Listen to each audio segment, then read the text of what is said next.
You're listening to Hawk Talk with former Seahawks wide receiver Michael Bumpus. Play fake, going to roll right, dumps it off into the right flat to Michael Bumpus, who bounces off of one tackler, gets inside the 40, down to the 35-yard line. Powered by Seahawks.com. Matt pump fakes, looking to the goal line. He throws it into the end zone. Touchdown Seahawks! It's Michael Bumpus with a diving catch in the end zone. A 10-yard touchdown reception for Bumpus, and the kid out of Washington State has found himself a place on this team. Now, here's your host, Nasser Kyobe. Welcome into another edition of Hawk Talk. The Seahawks getting ready to take on the New York Jets from the Big Apple. Seahawks rolling into Week 13. We are broadcasting live from the Seahawks podcast studio presented by Sony, the official partner of the Seattle Seahawks. Bump the Seahawks taking a trip across the country to take on Aaron Rodgers and the New York Jets. East Coast, son. Now, on paper, we're going to get into all the matchups, all this stuff. On paper, this looks like a game the Seahawks should win. Man, I'm almost reluctant to say it, but you know what? To be great, you must embrace the greatness and set expectations and meet those expectations. Right. So the expectation now is that they win this ball game because of what they've shown over the last, 3 or 4 weeks and what the Jets have shown all year. So, yeah, let's get this done. Again, you're right. I never want to look ahead or do all that stuff because the Jets have a lot of good players. We're going to get into every one of those matchups talent and why they're good. But this is a game the Seahawks should win, and we will spend the next 30 minutes telling you why that is the case. Let's get into those Jets. What's on tap? What's on tap? 3-8 record, third place in the AFC East. They are not in last. The New England Patriots are actually in last place. That's tough. They have lost to the Niners, the Broncos, the Vikings, the Bills, the Steelers, the Patriots, the Cardinals, and the Colts. And you said it. It's been a rough year. Yeah. Let's call it like it is. They had all the hype. Aaron Rodgers comes back. Everyone coming into the season was talking about them being a potential contender in the AFC. I was drinking the Kool-Aid. Super Bowl. I was drinking the Kool-Aid. I was right there with him. Like, look at this roster. Why wouldn't they be? And it didn't really go that way. So they start off 2-1, and things were going okay. But guess what? They've lost 7 of their last 8 games, which included a 5-game losing streak. To make matters worse, they fired their head coach, Robert Saleh, after a 2-3 start. Then defensive coordinator Jeff Ulbrich took over as interim. Hasn't been much better luck. They're 1-5 with him at the helm. Then things got even worse. They decided to get rid of their general manager, Joe Douglas, after Week 11. So it's safe to say things did not go the way everyone anticipated they would go, even though they do have the talent like Aaron Rodgers, Breece Hall, Garrett Wilson, Devontae Adams, DJ Reed, Sauce Gardner. All these players bump. However, it is still not going their way. They're 3-8. But the one thing that did happen for them is they will have a bye week heading into the Seahawks game on Sunday. But last time out, Bump, it was a heartbreaker for those Jets. Yeah, it was, man. They lost to them Colts. And Anthony Richardson, man, he made his return to the lineup, and he didn't disappoint. They're trailing 27-22 with 2:41 left in the game. Richardson led the Colts right down the field, 6 plays, 70 yards, ending with a Richardson finding the end zone with a 4-yard touchdown and a game-winning touchdown. Richardson was 3 for 3 on that drive for 60 yards. The Jets got the ball back with 46 seconds left, trailing 28-27, but Aaron Rodgers was sacked twice, and the Colts held on to victory. After being benched 2 weeks prior, Richardson had his best NFL game. 20 of 30, 272 yards and a touchdown, ran for 32 yards and 2 scores on 10 carries. Nice to see him bounce back. I'm glad. Look, when they first benched him, I'm thinking, what are they doing? They're putting him on timeout. Let the young rookie kind of go out there, sink or swim. But they benched him because he tapped out. Yeah. And, so you got to send a message to the team. But they didn't give up on him. I appreciate that. On the other side, Aaron Rodgers had an okay day, 22 of 29, 184 yards, 2 touchdowns. But the Jets, they had a brutal start, not getting a first down until their 6th offensive possession. They did score 20 seconds left in a 20 second half points and took the lead late before giving up the game-winning drive. Devontae Adams, 6 receptions, 72 yards. Breece Hall, 121 total yards and 2 touchdowns. This doesn't make sense to me how bad the Jets are. They've made all the changes. You get rid of your head coach. You get rid of the offensive coordinator. You get rid of your GM. So they believe there's something wrong with the process and not the actual product that's on the field. Maybe they fix some things, hopefully not this week. Yeah, man, it doesn't make sense. You're right, because they have a ton of good athletes in roster. But Robert Saleh was a great coach. He was here in Seattle. Then he goes down to San Francisco and is a great defensive coordinator. It just didn't work out for them. Obviously, a lot of other factors behind the scenes. But for whatever reason, the Jets are what they are. In the NFL, you are what your record is, and their record is 3-8. When we look deeper into the numbers, let's take a look at the head-to-head comparison. Seahawks and Jets. Let's look at the offense. Seahawks have the 12th ranked offense, averaging 346 yards per game. Running offense, a number you don't love to see. They're 28th in the NFL at 89. Pass offense, they're number 2 in the league, 257. And points per game, they are 15th at 22. On the flip side for the Jets, they are 27th in total offense, averaging 294 a game. 30th in run offense, worse than the Seahawks, 87 yards per game. 18th in the air, 207 yards. And then 27th, averaging 18 points per game. So offensively, while the Seahawks don't run the ball as well as the Jets do, the Seahawks are definitely a lot higher up in the rankings, and it definitely shows with the record. Yeah, it does. And then defensively, what the Jets do the best combats what the Hawks do the best. Hawks are the number 2 throwing offense. Jets are the number 2 passing defense. So we'll see what that matchup looks like. Overall, the Jets are number 8 when it comes to total defense, giving up 305 yards per game. The Hawks 20. Run defense, Jets 22nd. The Hawks 23rd. Pass defense, just mentioned that for the Jets, they're 2nd. The Hawks 15th. In points allowed, the Jets are 13th and the Hawks are 14th. Time of possession is the same. There are a lot of similarities here. The strengths match the weaknesses. Overall, on paper, it's set up to be a good game. But again, you have to look at the film and break things down and see what's going on with this Jets team and how this Hawks team has been playing so far. What this tells me is that the Jets are capable, according to numbers, to put up a fight. You never go into a game thinking a team is just going to lay down and let you walk into their house and win a ball game. They have personnel to make this interesting. Right. But collectively over the year, they haven't been performing the way that teams have hoped, or if they have hoped. And as of late, the Hawks have been playing some good ball. Yeah, no, it's definitely a game where if the Seahawks play the way they're supposed to, you'd think they'd have the advantage. But to your point, you don't have the number 2 passing defense this late in the year by accident. Right. Or the 8th best defense overall by accident. They have some dogs on that side of the ball, which we will talk about here in a second. But these teams, they don't play every once in a while. They play about every 4 years or so. But let's know the history. Know your history. Seahawks lead the all-time series 13-8. Hawks have won the last 5 matchups dating back to 2008. That's a good year. That was a good year. That's when you were playing. Yeah, 4-12 that year. One of those wins was against the Jets. The last time the Seahawks played the Jets was at Lumen Field here in 2022. They won 23-6 in Week 17.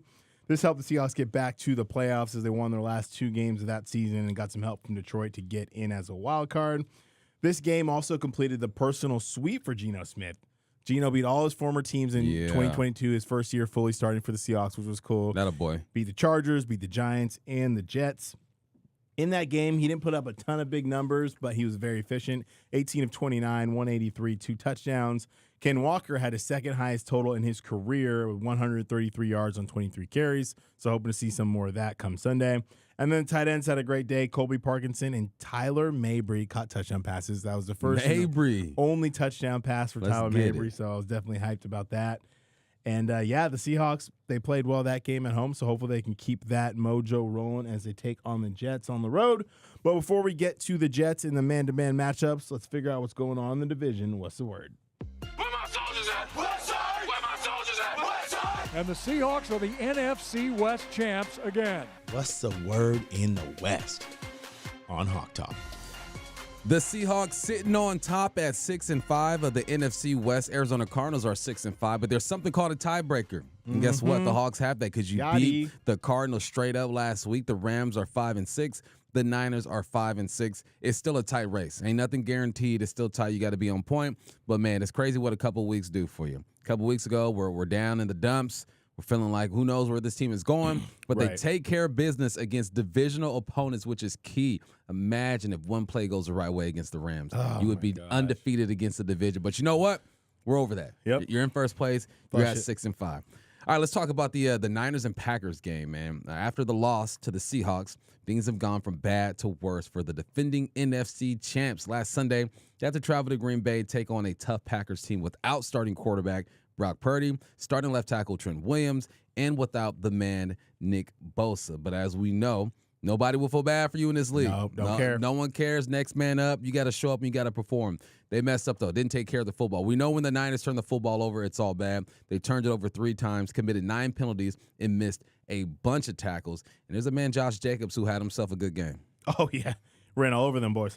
He rushed this is a crazy stat about that game. Jacobs became the first player in the past 55 regular season games to rush for 100 yards against the 49ers. It was the longest a team had gone without allowing a 100-yard rusher since 1955. Dang. And Jacobs with 106 yards on 26 carries with 3 touchdowns. So, man, you know you're doing something when the Niners had not 55 games is a long time to not give up 55. If you told me that before the podcast, I'd be like, you're lying. I would not believe you. I mean, for context, it's only been a couple games for the Seahawks. Yeah. So you're talking about 55. That's something else, Bump. Man, that's nuts. Without Purdy out there, the 49ers turn to their backup, Brandon Allen at QB, who had just 10 career starts and hadn't started a game since 2021. He finished 17 of 29 with a $199, 1 touchdown, and 1 interception. Christian McCaffrey just ain't right. Only 31 yards and 11 carries. You can tell he's easing into it. When they played against the Hawks, I saw that. He didn't seem right, wasn't putting his foot in the ground the way that he's used to doing it. It just is, he doesn't look healthy. Yeah, I mean, first of all, like we said many times on this podcast, he had to go to Germany to try to figure out what's going on. So some shady stuff over there. He's probably not right, and it kind of shows with how they're playing because McCaffrey, that you look at those numbers, 11 carries, 31 yards, that's not Christian McCaffrey whatsoever. The one bright spot, George Kittle did return to the lineup after missing the Seahawks game. He led all receivers, 6 receptions, 82 yards, and 1 touchdown. Jordan Love, 13 of 23, 163, 2 touchdowns as the Packers blew out them 49ers 38-10. And Bump, it does not get easier for the 49ers. They travel to Buffalo to face the Bills on Sunday Night Football. I like that. Go Bills. I get to watch that. You know, be fun. I get to watch that. We got an early game on Sunday. Oh, yeah. And we get to watch this go down. Yeah, I can't wait for this one. Then the Eagles and the Rams. Seahawks is getting help from all over. Hey, you need help sometimes. It takes a village. Now, we talk about good games. Josh Jacobs did something the Niners hadn't given up for 55 games. Mm-hmm. Then there's another little guy called Saquon Barkley. Heard of him? Giants fans? Once or twice. Saquon Barkley. Anyway, he single-handedly ran all over the Los Angeles Rams. He rushed for 255 yards on 26 carries, 2 touchdowns. He had touchdown runs of 72 and 70 Bump. The Philadelphia Eagles have been around a long time, and that's the most yards anyone has ever ran for in that uniform. Yeah, that's impressive. I forget who the analyst was. His name, Nick Wright is the guy, I believe. Yeah, on Fox. Yeah, he said I was obviously the phone listens to you, and it heard me talking about Saquon. So I pull up my phone, Instagram, and it's him saying he doesn't think Saquon would be an impact player for the Eagles, man. So that didn't age well. But as analysts, that's what we do. Right. We throw stuff out there. Hot takes. Sometimes and, don't work. And we'll see if it sticks. That one didn't stick. He racked up the 9th most rushing yards in an NFL game. Barkley had 302 total yards, becoming the 12th player in NFL history to top 300 and the first Eagles player, while also becoming the first NFL player with 2 70-yard touchdown runs in a game since MJD, Maurice Jones-Drew, in 2009. Giants, I know you're sick. Yeah, man. I know you're sick. Every time I think about the Hard Knocks in that clip when they're having the conversation about it, man, off-season Hard Knocks is brutal. I think they need to stop doing the off-season Hard Knocks.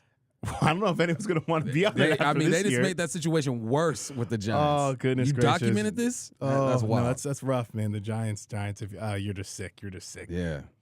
Outside of Barkley, though, Jalen Hurts, he did have a decent game, 15 of 22, 179, 1 touchdown. A.J. Brown had 6 receptions, 109 yards, and 1 touchdown. Stafford, he was okay. He was 24 of 36, 243, 2 touchdowns. And Puka Nacua led all receivers with 9 receptions, 117 yards. But, I mean, the Eagles dominated, 481 to 290 Bump in terms of total yards. Outrushed them, 314 to 92. Now the Rams, they hit the road. They're traveling to New Orleans, taking on the 4-7 Saints. Nothing's guaranteed, but you feel like they could be able to handle that one. So after losing 6 games in a row, the Saints are now in a 2-game winning streak. So go out there and play your your game. But the Hawks took care of business. So if they keep taking care of business, goodness gracious, Nasser Kyobe, keep taking care of business, they should be all right. No, and that's the thing. There can't be a letdown at all. We've talked about the Jets as good as they are, but as a Seahawks fan, we're not coaches. We're not on the team, so we can look ahead. Yeah. And when you look ahead, you go, oh, my God, okay, you take care of business this week. You beat the Cardinals. You are truly in the driver's seat. And so, but as you know it, that's why they play the games on Sunday. So let's get back into these Jets. Man up. Hey, who you got? Who you got? You know what time it is. Man up. Man up, brother. Man up. Man up on Hawk Talk. First matchup we're going to look at here, Bump. Aaron Rodgers. How could we not? Got to. The leader. The leader of the team, Aaron Rodgers, his tenure in New York has been definitely filled with drama. You definitely got to get your popcorn ready with this. The Aaron Rodgers we've got to know over the past 20 years, he's one of the best in the game, one of the best to ever do it. His resume speaks for itself. 10-time Pro Bowler, 4-time All-Pro, 4-time MVP, over 60,000 passing yards, appeared in 241 games, only QB in NFL history with 60,000 passing yards and 3,000 rush yards. But, Bump, this isn't Green Bay. This is New York, and it's been a struggle. It has. His first game on national TV last year, ruptured his Achilles after one pass. Done for the year. This year, his numbers aren't awful, but they're not the Aaron Rodgers, the standard that we've been used to and accustomed to. On the season, he's 241 for 380, 2,442 yards, 17 touchdowns, 7 interceptions. He has been sacked 26 times. Now, lots of rumors about where Aaron Rodgers is going to be, if they were going to shut him down this season, what was going to happen. So what we're hearing now is that Rodgers indeed will start, according to their interim head coach, on Sunday against Seattle. Why wouldn't he? That'd be the dumbest thing in the world. I don't care how bad he's playing. You paid him all this money to come here. He assisted in getting some guys fired on this team. He's got to go out there and prove it. You're already giving him the keys to a certain extent anyway. So those are nonsense. Anyway, Rodgers will play, according to the interim head coach. And beyond the season, he hopped on the Pat McAfee show. And he says he doesn't even know if he wants to play next year, but if he does, he would like to be in New York. I think that's like the worst thing he could do this year was keep going on that dang show. He's the one that's saying, distractions and all that stuff. I'm good with players having podcasts. Everyone has a podcast. But that one's a bit different. That one's like ESPN. Every single week you got to answer some questions. And Pat's his boy, so Pat don't press him too much neither. No, he takes care of him. But it's still, you want to talk about distractions, that can't not be a distraction, especially the way that they're playing. Defensively, the Seahawks are 20th in total defense, allowing 344 yards per game. However, the Hawks have only allowed 16.3 points per game since Week 9, which is 4th in the NFL during that span bump. So Aaron Rodgers, he's not playing to the level he's played before, but you don't have his credentials for no reason. So he's still that same guy that you have to respect, and he's still the same guy that's going to get you to jump off sides, all that same stuff from Aaron Rodgers. He might not be doing it like he was doing in Green Bay, but he's still a guy you got to respect. He's still that dog that the owner says doesn't bite, but you look at him and say, yeah, he just might bite still. I don't care how much training he's gone through. He got it in him. That's how I look at Aaron Rodgers. He's still got some bite in him, so don't sleep on him. Let's talk about our quarterback, Geno Smith. He had a solid outing against the Cardinals. He didn't have any the stats weren't crazy. Right? It was 22 of 31, 254, 1 touchdown, and 1 interception. And it was a bad interception. It wasn't a good one, but it is what it is. He still led a 13-play drive that lasted 8 minutes and 13 seconds in the fourth quarter, setting up a Jason Myers game-sealing field goal. He's second in the NFL with 10 game-winning drives since 2022. You want to win a ball game? Just be within striking distance, give Geno the football, and he'll give you an opportunity. You want to win? Put Geno in. You want to win? Put Geno in. Come on now, get that T-shirt done. Coming into this matchup against the Jets, Geno needs one 300-yard passing game to tie Russell Wilson for the most 300-yard games in a single season in this franchise history with 5. That is impressive. I didn't think it was anywhere near that at this point, honestly. It's going to get done easily, too. There's no way that he goes, we got 6 games left without one more 300-yard passing game. I can see it happening on Sunday. Yeah, I can see it, too. Right now, Geno's 5th place in franchise history in attempts, 1,576, completions, 1,071, passing yards, 11,676, and passing touchdowns with 67. Let's look at who he is amongst his peers in this league. Passing yards in the NFL, he's first. Completion percentage, he is 5th, 69.1%. Completions, he is first. Attempts, he is second. Right now, I think the biggest thing Geno can improve on is turnovers, obviously. He's done a great job the last 2 weeks, minus 2 plays. I'm not mad at Geno for trying to make a play, especially down in the red zone where there have been some issues. But I think, it's got to be calculated. And here's one thing, too. I'm not making an excuse for Geno. If I'm Tyler Lockett on that interception, I'm drifting towards the back of the end zone because I know I have a flat defender right there. I think that both just weren't on the same page. Right. Saw an opportunity, tried to get in quick, just didn't happen. Yeah, and he's going to have his hands full this week because they have good defensive backs, which we'll get into in a second. But they're 8th in total defense and 2nd against the pass, as you mentioned. So the Jets are going to bring it. As long as Geno takes care of the football, it's going to be good for the Seahawks offense. Flipping it to the other side, Breece Hall in that running game for the Jets. Breece Hall has been as good as advertised since he's come into this league. Second-round pick in 2022, 36 overall out of Iowa State, where he rewrote every record in the Cyclones record book. Two-time consensus All-American, Big 12 Player of the Year, All-Conference, all that jazz. So the dude was good. Got off to a great start as a rookie. He rushed for 463 yards on 80 carries, 4 tuds, but he tears his ACL after 7 weeks. Has a good bounce-back year last year, missing 1,000 yards by just 6 yards. However, he's a dual threat. So he had 1,585 total yards and 9 touchdowns. And this year he's picked up where he left off in 2023. So far this season, he's got 152 carries for 632 yards, 46 receptions for 401 yards, and 2 touchdowns. So he leads the team in rushing. Yep. He's second in the NFL among running backs when it comes to receiving yards with 401. He's one of 11 players with 1,000 yards from scrimmage and one of 2 with 400-plus yards rushing and receiving. Recorded a career-high 103 receiving yards in Week 7 against Pittsburgh. So it is what it is, Bump. It's obvious he can hurt you in the run and the pass game. Breece Hall is definitely a guy that you have to contend with. Whenever he's the new running back.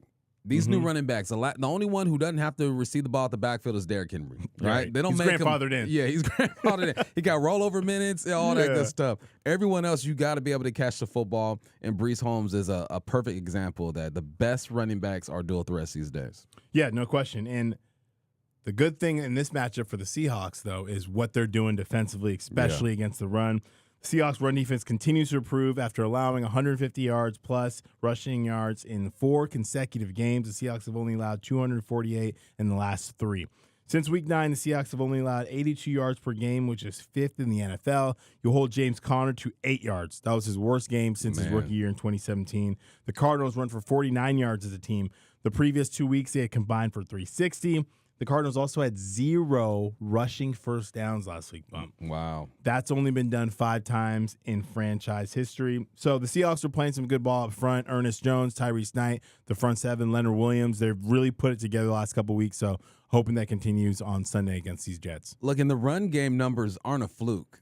The Cardinals can run the rock. Yeah. That's what they do. That's what they prefer to do. Sometimes you get these numbers against teams that aren't really great at running the football. You pat yourself on the back, but context matters. The Cardinals are a good rushing football team. Big ups to that defensive line and those backers, man. Let's talk about their receivers. They got some guys, Garrett Wilson, Devontae Adams, and despite their offensive numbers, the Jets still got some dogs in the receiving room, man.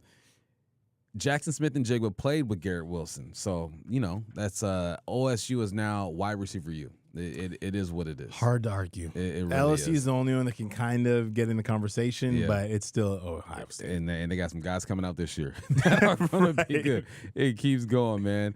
Man, apparently we got beef with Garrett because he stole the Rookie of the Year award away from Ken Walker. I agree 100% with you. Man, 100%. I mean, we got twice by the Jets that year, man. Made no sense. We got him on the field, though. Yeah, got him on film. That's all that matters. And helped Geno get his sweep. So there's some silver lining there. Wilson was drafted 10th overall by the Jets in 2022 and has done nothing but produce. In 2022, he won the Rookie of the Year, but he also went for 1,000 yards receiving in each of his full 2 NFL seasons. He's reliable. He's and you know what? I see him in an interview. He's a smart dude too. Yeah, man. he's smooth. He's a sharp guy.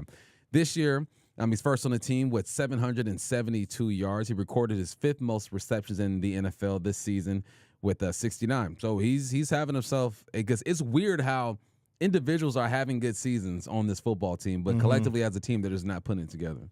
No, you can't. And it's wild to me, too, because, again, when they initially got Aaron Rodgers, I was like, okay, you're getting partnered. You already got a number 1 developing wide receiver in Garrett Wilson. You had one to start the year. So I was thinking he was going to go off even more. The only thing, sorry, this is not even in context for the Jets right now. Yeah. How did Ohio State not win a national championship? C.J. Stroud, Drafted. Jackson Smith and Jigba, Drafted. Garrett Wilson, Chris Olave. Like, come on, Marvin Harrison Jr. They were all on one offense. That's sorry, crazy. I just can't, like, Coach Day, you got to get it done, Coach Day. Holy. Come on, Coach Day. It's different. That's a different conversation for a different podcast. But my goodness. Oh man. Now they added Devontae Adams. The Jets acquired him via trade after Week 6 for a conditional 3rd-round pick. Here's who he is on paper. He's a 3-time All-Pro guy, 6-time Pro Bowler, one of 3 players in NFL history to record 11,000 yards receiving and 90-plus touchdowns in their first 11 seasons. Since 2016, he's second in NFL in receptions, 828, and receiving yards, 10,339, and first in receiving touchdowns with 93. There's no denying who this guy is, man. He went to Vegas after leaving Green Bay and still had back-to-back 1,000-yard seasons. Fighting for his life out there. Fighting for his life. Man, I felt bad for the dude over there, man. You got a quarterback carousel going over there. You go over there to join your college teammate. Yep. They even lived together for a little bit, and then he gets shipped off, and now you got Aiden O'Connell throwing you the football. You got Gardner Minshew throwing the football. I want to say there was one more. Was Mariota over there for a little bit? Yeah. Yeah, it's just, but he still continues to produce, man. Even though he's not having the year that he wants with the Jets, you can't sleep on Devontae Adams. He has the best release in the game. I'm interested to see how many times the Hawks walk up and try to press him. Yeah, man, I'm still bitter. I have very distinct memories on tough Seahawks losses throughout the year. Wild card or divisional playoffs 2019. We need to get a stop on third down. I want to say Devontae's there's a couple of different ones because there's one he beat Trey on, and then another one he got Ugo on that we really needed late in the game, and he's still one of the best to ever do it, man. He is, man. It's weirdest production, right? 3 games with the Raiders, 18 receptions, 209 yards, 1 touchdown. With the Jets, 5 games, 26 receptions, 278 yards, and 1 touchdown. They're just not clicking over there. This something ain't right. And the crazy thing is, Rodgers and Adams had the most lethal combination out of anyone in the NFL. From 2018 to 2021, they ranked first in the NFL in receptions, 425, receiving yards, 5,257, and receiving touchdowns, 47. So that duo was unstoppable in Green Bay. Yep. Not the case this year. Nope. And then they lost Alan Lazard, another one of Aaron Rodgers' homies that he brought in there. I'll tell you one thing. He had a good year, though. He was having a good year before it went to IR. And then we talk about Aaron Rodgers, but he's loyal, man. Yeah. If you do any good, you're Randall good by him, he will give you one too many chances. Oh, goodness. Well, the Seahawks, they're 15th against the pass on 214 yards per game, but Reek Woolen, Spoon, Julian Love, and Defensive Player of the Week, Kyobe Bryant. Let's go. Have been playing some good ball, so the Seahawks secondary, I believe, will be up for the challenge. Now let's flip it over to our receivers. And, man, we've talked about it the last 3 or 4 weeks. JSN, he's here. He's here. If anyone would question it, he's Buy his jersey. here. Buy the merch. If you can. Buy the merch. No, he's here. Last week he had 6 receptions, 77 yards, 1 touchdown. Set a single-season career high for him, 66 receptions and yards at 755. He was just 23 yards short of his third 100-yard receiving game, which would have tied the club record DK Metcalf set earlier this year.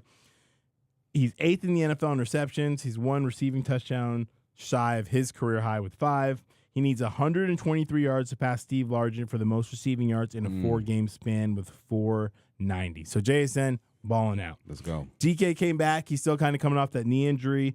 Been back in the lineup for 2 games after missing 2 games with that MCL.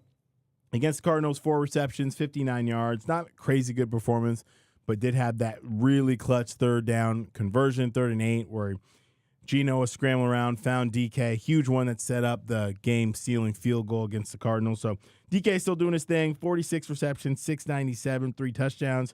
He's got 20 receptions less than JSN, and he's only like 45 yards behind him and 2 less games played. So hoping to see some more big playability from DK. Explosive. You just need 1 deep attempt. Oh, he almost had a big one last game against 2 defenders, man. So close to coming up with that football. I believe there was a penalty on that. It would have got play. called back anyway, but still, it was exactly what you wanted. Still nice to see it. You need 1 or 2 of those this game to see what he does. Mm-hmm. Then you got Lockett. Lockett doing some Lockett things. 38 receptions, 495, 2 touchdowns. Earlier this season, you know what he's done. He became the 2nd player in franchise history with 13,000 combined yards. Needs 2 more touchdowns to pass Marshawn Lynch for 3rd place in all-time touchdown list. And he's the go, man. He's 2nd in everything Seahawks related. We're talking receptions, yards, touchdowns. Unfortunately, the guy who's number 1 is like number 1 by a lot. Yeah, he was one of the greatest receivers of all time in this league. It's gonna be hard to catch. It's gonna be hard to catch Steve Largent in any category. But Bump, for them to have a good game, they're gonna have to take on these DBs from New York. Yeah, they let's start with Sauce. I mean, we all know the name. We all know where he came from, the same school as our guy Kyobe Bryant. player Didn't win of the the week. Jim Thorpe Award, though. Didn't win the Jim Thorpe. I'm just saying. Didn't win I'm it. just saying. You Wasn't know? Defensive Player of the Week last week. He I'm wasn't. just saying. He wasn't. He might be having a down year, depending on who you talk to. Right. But they also have DJ Reed over there. They're one of the best two combos in the league. I mean, all jokes aside, we understand who these guys are. Love seeing DJ Reed do his thing, man. The Hawks claimed him off of waivers when he was released by the Niners in 2020. If you know his story is great. A JC guy, works his way up. Love his story.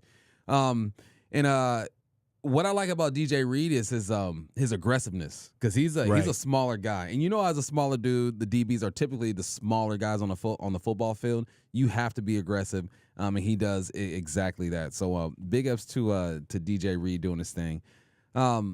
The combo, you have the aggressive guy with the smooth guy on the other side, and Sauce. And now Sauce isn't known for his his interceptions, more for just being sticky in his pass breakups.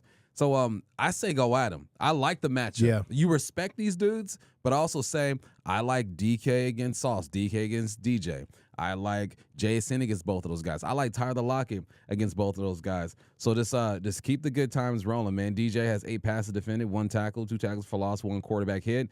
Sauce has 36 tackles, 4 passes defended, 1 sack, 1 QB hit, and 1 TFL. Go at him. I like the matchup. Let's see what they do. Yeah, I think a lot of things with Sauce too is people at some point get scared, almost the Richard Sherman treatment, where we're going to stop, attacking one half of the field. No, I'm not. You're going to tell Ryan Grubb to take away half the field. No, go after them. You have some of the best receivers in the game, so go after them. I 1,000% agree. But it should be a fun matchup. Get your popcorn ready, because they're going to be talking. Yeah, you already know this might be the most active game when it comes to trash talk. And I think 14 will be talking too, because he'll be celebrating in the end zone. Mark it down. DK Metcalf touchdown this week. Last matchup we'll look at is Quinnen Williams versus Everybody.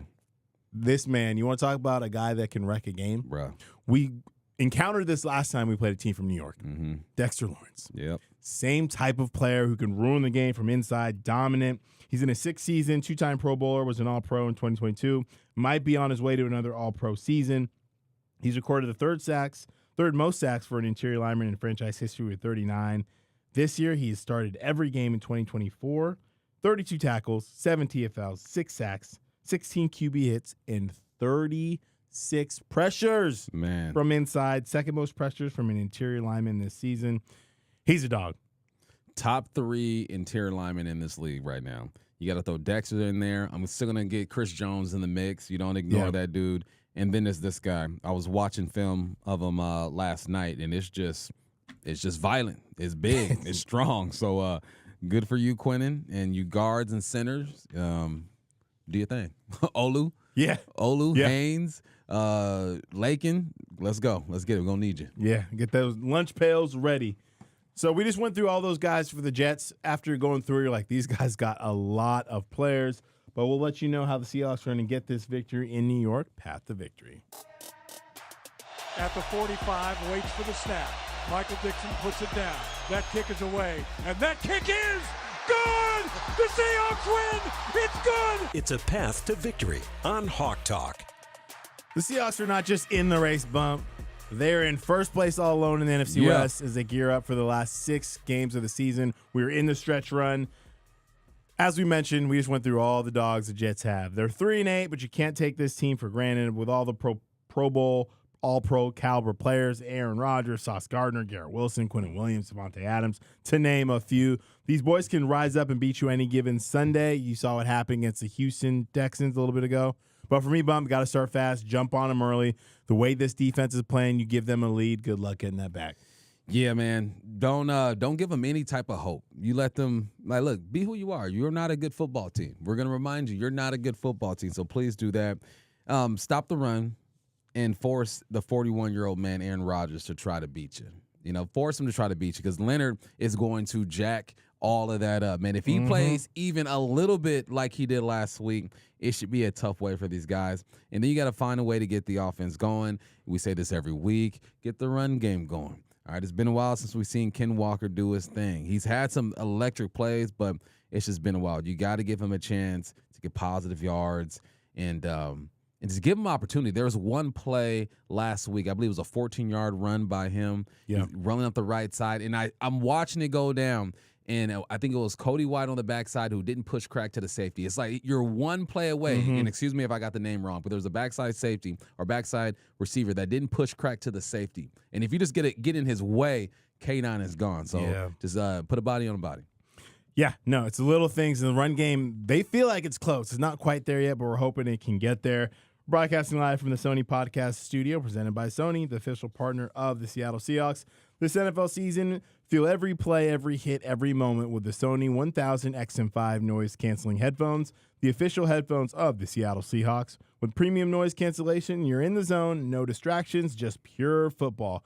Whether you're in your living room or on the go, you'll never miss a beat with Sony headphones. Can I say something about Sony real quick? Let's talk. I have some wireless that I use on my trips. Noise canceling for sure. I don't even know the model of these things, but y'all go ahead and look up them Sony. Everyone's like, oh, my kids are like, hey, Dad, where are your AirPods? No. I rock with Sony now. So come on, man. It's on point for real. Sony, we got you, dog. We got you, Sony. Noise canceling. Bump. I'm so excited for Sunday. This is one they just got to handle. This is one where they're the better team. They're playing better. I think this is a game that they can take advantage of and keep this thing rolling. They've started it, right? It's there. We talked about it last week. 1 can be a fluke, 2, something's happening, 3's a trend. They're about to start a trend, and they're about to start this stretch run. Jamon. For the Seahawks. Thanks for listening, everybody. You can catch us on YouTube under Seahawks Press Pass channel. Also on Spotify, SiriusXM, Apple Podcasts, and more. If you're on Apple, rate us 5 stars. We appreciate the love as we broadcast live from the Sony Podcast Studio. Presented by Sony, the official partner of the Seattle Seahawks. Pre-game show coming to you live bright and early, 7 a.m. Get on up. Seattle Sports and Power 97.3 throughout the Seahawks radio network. He's Michael Bumpus. I'm Nasser. Hopefully we'll be talking to you on Monday about a Seahawks win. Go Hawks.